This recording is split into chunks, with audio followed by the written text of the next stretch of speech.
পূর্ব মেদিনীপুরে এবার স্কুলের প্রধান শিক্ষকের বিরুদ্ধে একাধিক অভিযোগ তুলে পোস্টার হাতে বিক্ষোভ ছাত্রীদের। নন্দকুমারের বাসুদেবপুর মহারাজা নন্দকুমার উচ্চ বিদ্যালয় ছাত্রীদের বিক্ষোভে উত্তাল হলো।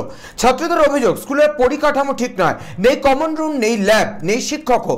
তাছাড়া শিক্ষকদের দুর্ব্যবহার এবং মুখে অশালীন ইঙ্গিত এবং মুখের ভাষারও তীব্র প্রতিবাদ জানান ছাত্রী সহ অভিভাবকরা। আমাদের স্কুলে ওয়েটিং রুম নেই, অন্য ক্লাসে যখন পাশে ক্লাস হচ্ছে তখন আমরা বুঝবো কোথায় আমাদের ক্লাস না থাকলে, তাই আমাদের বারান্দা বারান্দা ঘুরতে হয়। হেড স্যারকে বলে বলে আমাদের ওয়েটিং রুম করে দেয়নি।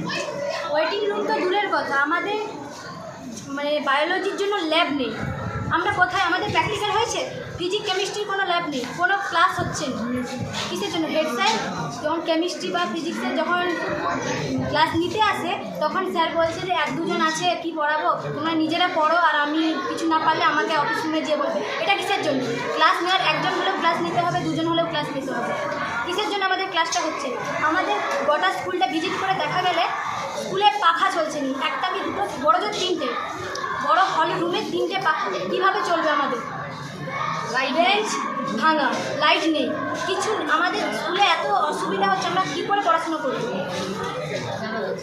জানলা দরজা সব কিছু ভাঙা, ক্লাসের বেঞ্চ নেই, চেয়ার নেই, বুঝবে কোথায়? আমরা ভাঙা বেঞ্চে আসো।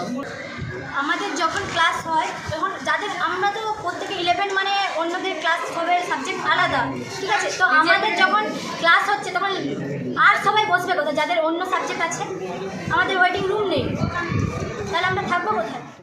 খাওয়ানোর জন্য, সেটা খাওয়ানো হচ্ছে না। কেন খাওয়ানো হচ্ছে না? রেজিস্ট্রেশনের টাকা দিচ্ছে, রসিদ দিচ্ছে না। আবার বলতে গেলে সাবজেক্টে স্যার চাইলে বলে কে শিখে দিচ্ছে। এগুলো কেন বলে আসছে কি বলবে? বাথরুম ঠিক নেই। দেখুন, এগুলো তো ডিপার্টমেন্টাল ব্যাপার, আপনারা নিজেরাও ওখানে উপস্থিত হয়েছিলেন, দেখেছেন। তবে একটা ওনার এগেনস্টে অভিযোগ কিছু ছিল, সে বিষয়ে একটা অফিস থেকে ইনকোয়ারি টিম এসেছিলেন, সিনিয়র স্যারেরা এসেছিলেন, বা সেই ইনকোয়ারি বিষয়ে গিয়েছিলেন। এবার কী ইনকোয়ারি বা কী বিষয় সেটা তো আমি আপনাদের ডিটেলসে বলতে পারি না। কারণ বেশ কিছু অভিযোগ আছে গার্জেনদের, টিচারদের বা এই সমস্ত স্টাফেদের পক্ষ থেকে, ছাত্রছাত্রীদের পক্ষ থেকে অভিযোগ কিছু ছিল, সেই বিষয়ে ইনকোয়ারি করার জন্য এসেছিলেন। এবং সেখানে ওই ছাত্রছাত্রী বা গার্জেনদের একটু বিক্ষোভের পরিস্থিতি তৈরি হয়েছিল। এইটাই ওনারা ডিএ অফিসের এআই স্যারেরা ছিলেন, ম্যাডাম এসেছিলেন, আমাদের ম্যাডাম এসেছিলেন, একজন এআই স্যার এসেছিলেন। ওদের নামগুলো জানা যাবে না? দেখুন, আমি তো ওইভাবে বলতে পারি না। তবে একটা সমস্যা ছিল, যেহেতু আপনারা নিজেরা উপস্থিত ছিলেন, সবই দেখেছেন, এইটুকুই। এবার ডিটেলসে তো এর বেশি আর আমরা কিছু বলতে পারি না। দীর্ঘদিন ওনার এগেনস্টে একটা এনকোয়ারি চিঠিও হয়েছে, এর বেশি ডিটেলস বা বেশি কিছু আমি ডিপার্টমেন্টের ব্যাপার বলতে পারি না।